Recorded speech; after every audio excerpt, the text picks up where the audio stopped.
Hello dear students, welcome again. I am Abhishek Kumar Chaudhary, physics lecturer with Sri Chaitanya. We were doing nuclear physics, and in the two previous lectures we have done the atomic masses concept, the basic concept of nucleus and its size, its constituents, that's called composition of nucleus, then mass defect and the binding energy. Today we are going to solve some problem based upon this topic, that is the what is mass defect, how to solve questions regarding this, because the units are changed here. We are not expressing mass in kg now, it is in atomic mass unit. The energy most frequently you will see in mega electron volt rather than joule. So there are some changes, although let me tell you, this is a very simple topic. If you will concentrate more on these small details, you will be able to solve the numericals of this topic quite easily. But before moving to the actual numericals, what we should do? We should just revise the topic that we have studied. So let's start the revision. See the key points. The first point, I hope you all have memorized this, but still we are just doing a quick revision before starting the numericals. One atomic mass unit, if you remember, 1/12 of the mass of C12 atom, carbon 12, and it was 1.660565 into 10 raised to power minus 27 kg. Most often we will keep converting this kg to atomic mass unit to kg, or in energy joule to electron volt. So these conversions are very important before solving the numericals on the basis of mass defect and binding energy. Energy equivalent of one atomic mass unit. If you remember, this was on the basis of Einstein's equation. Mass is nothing but the energy, and what was that energy? E equal to mc square. So if I am taking m as one atomic mass unit, what would be energy? Energy is 931.5 mega electron volt. Mass defect. What is mass defect? Again, if you remember, mass of nucleons in free state is always greater than mass of nucleus. So the difference we can see here, mass of nucleons, it is a very important term to say, mass of nucleons not inside the nucleus in the bound state. Mass of nucleons is greater than mass of nucleus when mass of nucleon were in free state. But the point is, when the free state particle are bound inside the nucleus, there is some change in mass. And what was that mass? That mass change was called mass defect.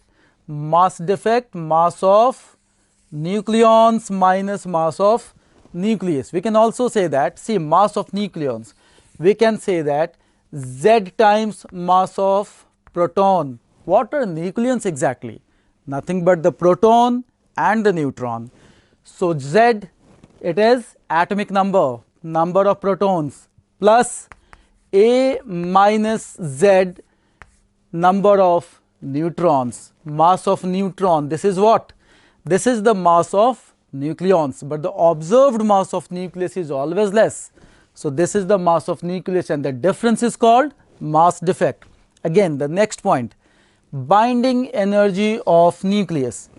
Again, mass energy equivalence.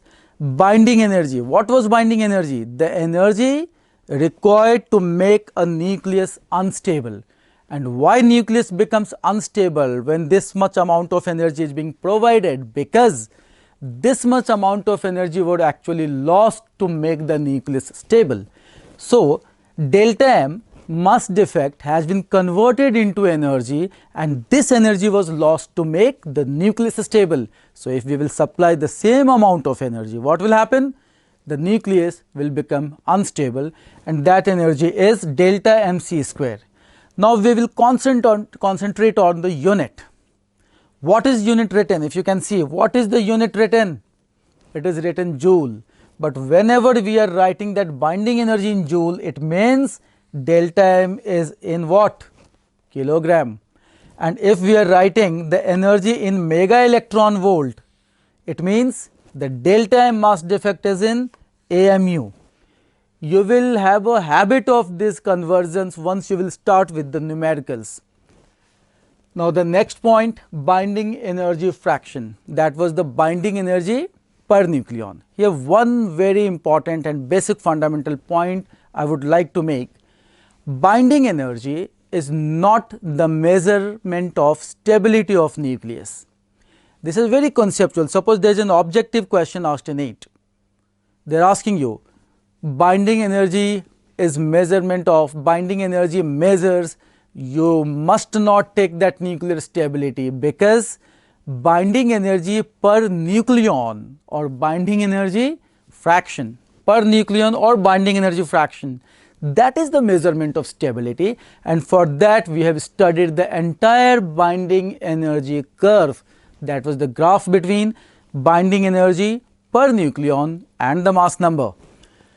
Next, packing fraction. Packing fraction is delta m. Again, what is delta m? Delta m is the mass defect, this per nucleon.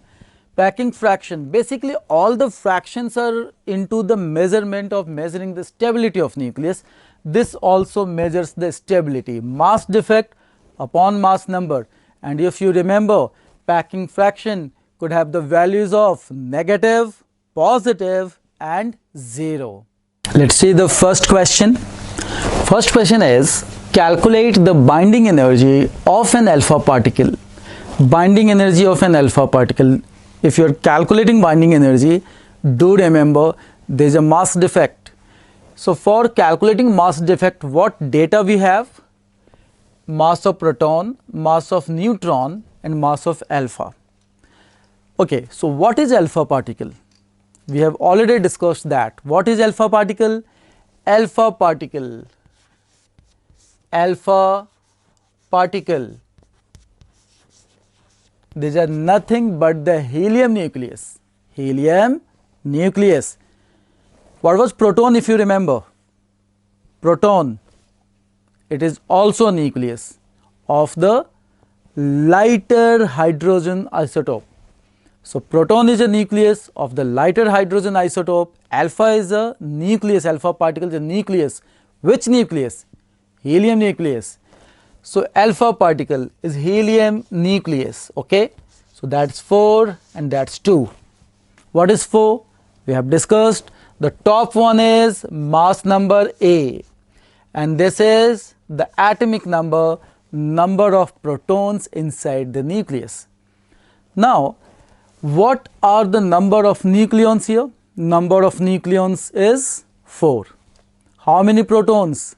2, we can see. So obviously A minus Z, the number of neutron is also 2. So what is the mass of nucleons? What is the mass of nucleons? Mass of nucleon will be Z times mass of proton plus A minus Z times mass of neutron.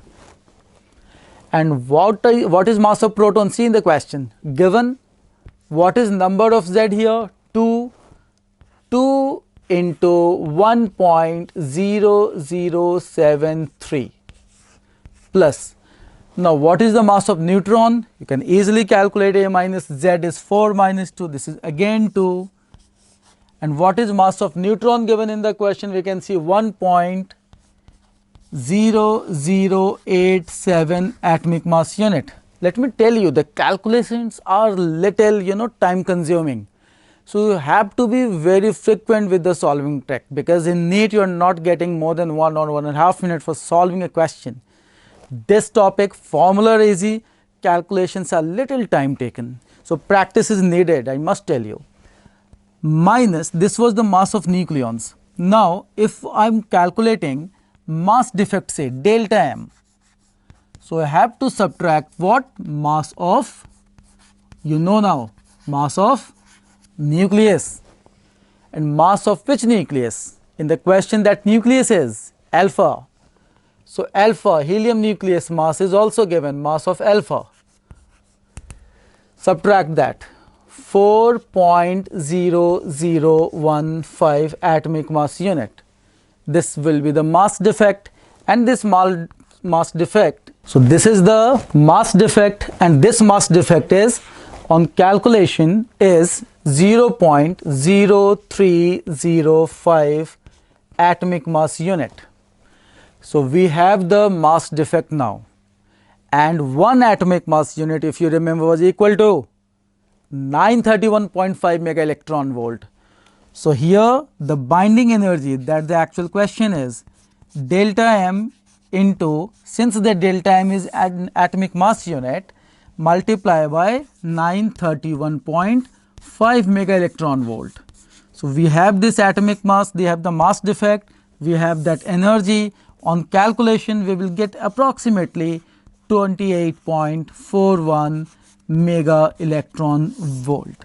This is the binding energy in alpha nucleus. So question is very easy. Whenever binding energy is required, we have to calculate first delta m, mass defect, then multiply mass defect by either 931 if delta m is in AMU, or c square, that is c is the speed of light there, if delta m in kg. Now in next question we are solving a question based on binding energy per nucleon graph that was called binding energy curve. Okay, let's see the question. You can see a graph between binding energy per nucleon and the mass number. Graph is something like this, okay, and the 4 reactions are given in the question. Let's see all the reactions one by one. A plus B is giving C, and then some small e. You can see what is small e, energy released. Energy is releasing. First let me tell you the concept for this. If students, energy is releasing, your reaction is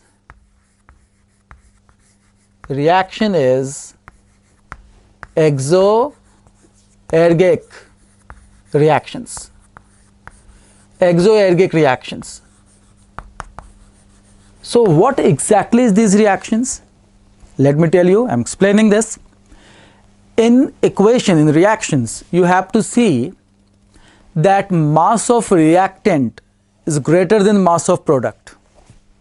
Mass of reactant is greater than mass of product in such reactions. Mass of reactant is greater than masses of, all the masses I am talking about, masses of product, and obviously the difference will be termed as delta m. Or I can write this exoergic in some another form also, that is binding energy of the product is greater than the binding energy of the reactant. So in such equations, if such conditions are being obeyed, then we can say that energy is being released. So let's see the reactions and try to find out which option is correct. A plus B to C plus E. Now see on graph, A plus B to C, basically we are going towards the greater stability.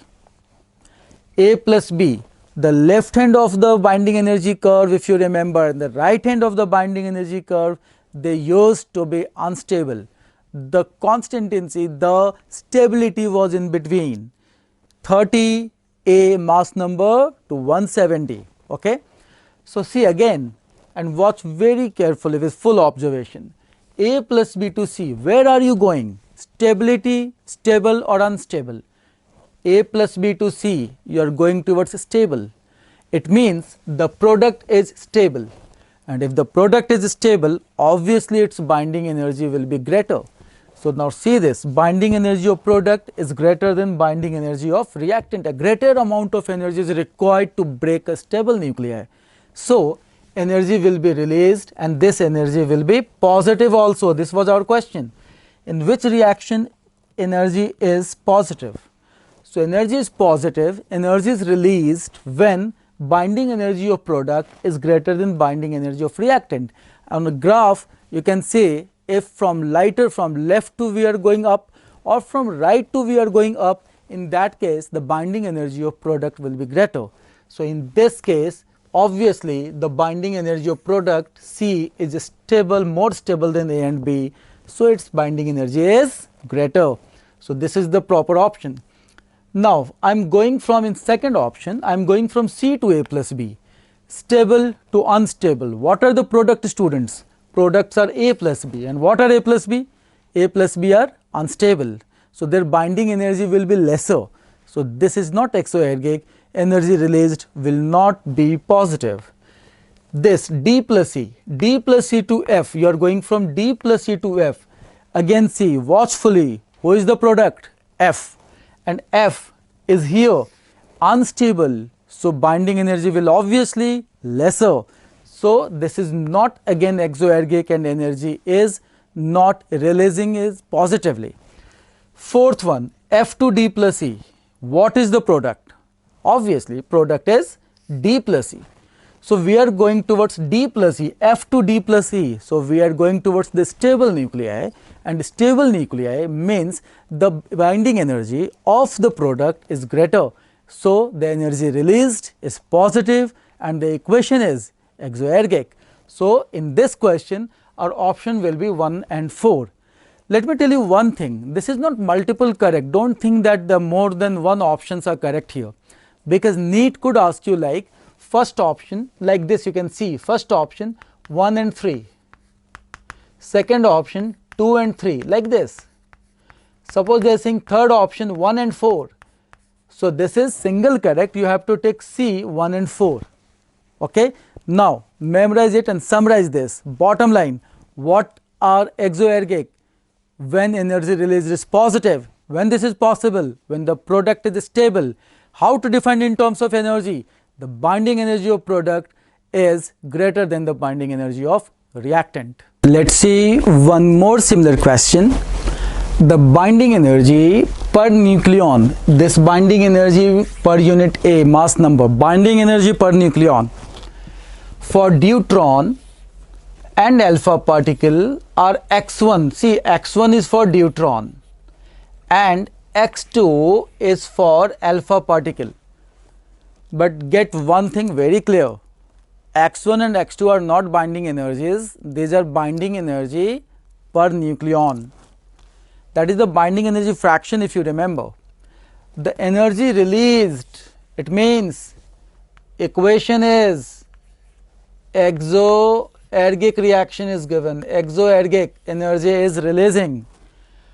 If energy is being absorbed, if the energy is being absorbed,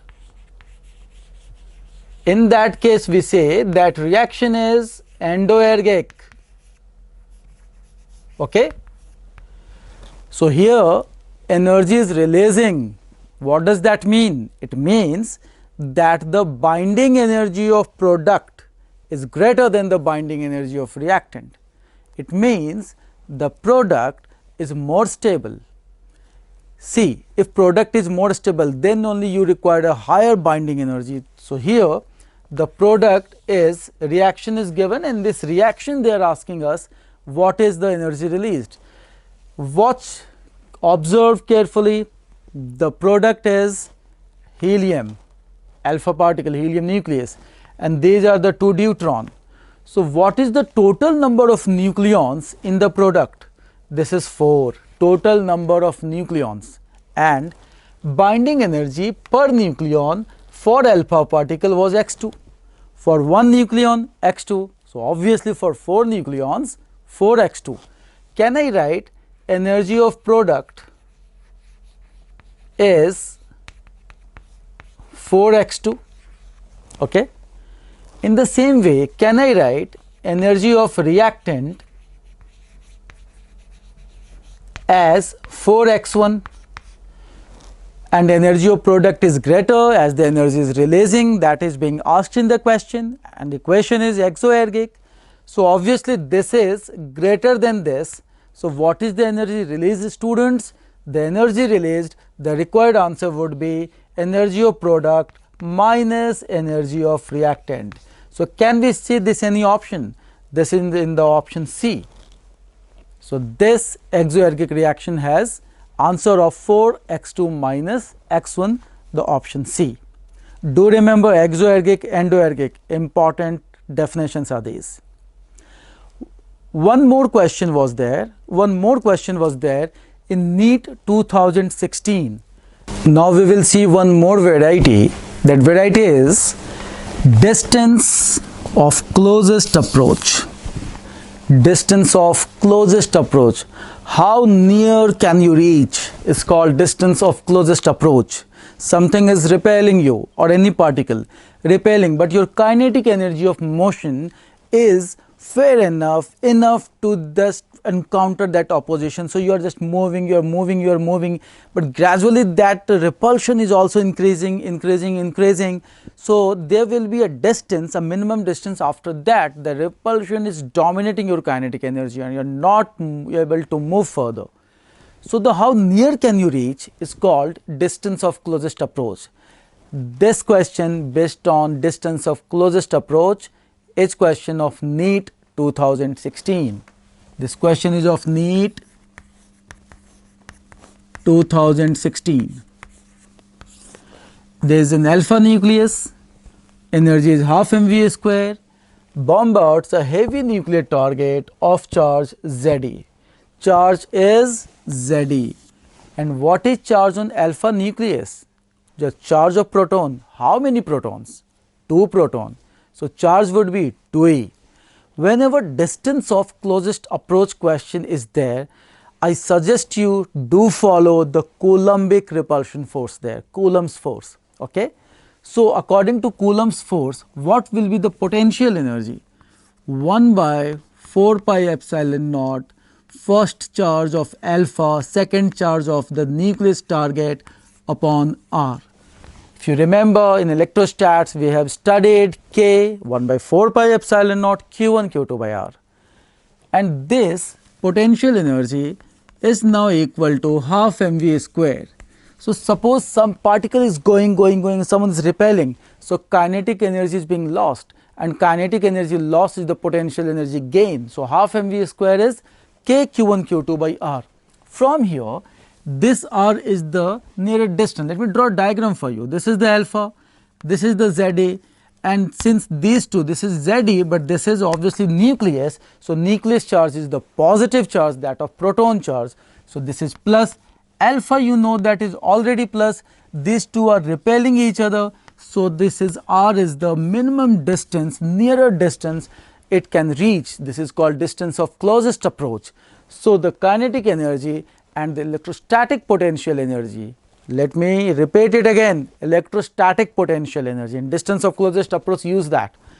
So from this equation, potential equal to kinetic, you can see R and M are in reverse, like denominator numerator. So can I write R inversely proportional to M? So which option should be the correct option? Option C, distance of closest approach based on electrostatic Coulombic force, electrostatic energy and the kinetic energy. Okay, the next question is, find the Q value for the reaction H1 Li7, products are He4, He4. The very first thing that we should know, what is this written Q value? What does that mean? This term Q value we use to represent the energy releasing or being absorbed in a reaction. So first you should know what is Q value. Q value is the energy released or absorbed in a reaction. In a reaction. Okay. If the reaction is exoergic, the energy is releasing, Q value is the releasing, and if the energy, the reaction is endoergic, it means the energy is being absorbed. So in the nuclear reaction equations, we write Q as the energy exchanged. Okay. So we now know what is Q value. Next, see the reaction and see carefully observe the reactant and the product. Okay. If you want to calculate the Q value, basically you are calculating the energy released or absorbed in that equation, in that reaction. And how to calculate that? Energy is calculated as the mass energy equivalence. So, is there any difference of mass? If they like M initial is not equal to M final, that we have to check first. So, initial mass, or we can say the mass of reactant, that we will have to calculate. What is the mass of reactant? Mass of reactant is mass of this H and Li. These are given, you can see this and this. Okay. So, first add them, see H1 it is given as 1.007825, and to this we have to add the mass of Li. So, what is mass of Li? Write it, 7.016004. Now add them. Adding them, I have already told you this, the questions are very easy. The calculation, the arithmetic calculation, addition of decimal and all, this will take a little time, that can be managed by doing greater number of questions, by practicing the problems. See 5 and 4, 9, 2, 8, 3, 2, 0, 8. Okay. So, this is what? This is the mass of reactant.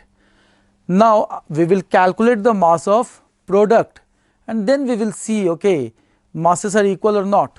So, mass of the product.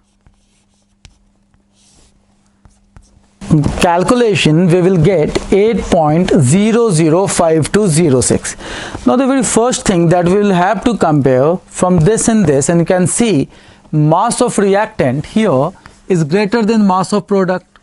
Mass of reactant is greater than mass of product. Okay. So, we will calculate delta M. You can take the difference of these two. Delta M is mass of reactant minus mass of product. And then to calculate the Q value, the simple mass energy equivalence, that is delta M. Don't forget that we have calculated this delta M in atomic mass unit, and this will be what? This will be Q value into 931.5 mega electron volt is the final answer. This is how Q value is calculated. And since one thing here, reactant's mass was greater, it means, remember, the reaction is exoergic. Binding energy, the energy of product is greater and product is more stable. So, these were some numerical types of today's class based on mass defect, binding energy and binding energy curve. In our next class, we are going to discuss the concept of very important one, nuclear forces and its applications. Till then, happy learning, stay happy, bye bye.